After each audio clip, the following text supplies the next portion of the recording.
Gisuspenso ang klase sa pipila ka mga lugar sa Eastern Visayas subay sa pahimangno sa pag-asa ngadto sa Leyte ug Samar provinces nga posible kining makasinati og pagbaha ug pagdahili sa yuta gumikan sa daotang panahon.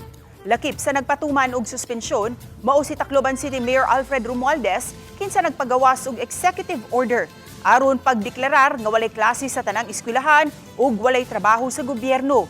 Mideklarar usab ang Palo, Alang-alang, Haro, Cananga, Matalom, Pastrana, Burawen, San Miguel ug Tabon-Tabon nga walay klase.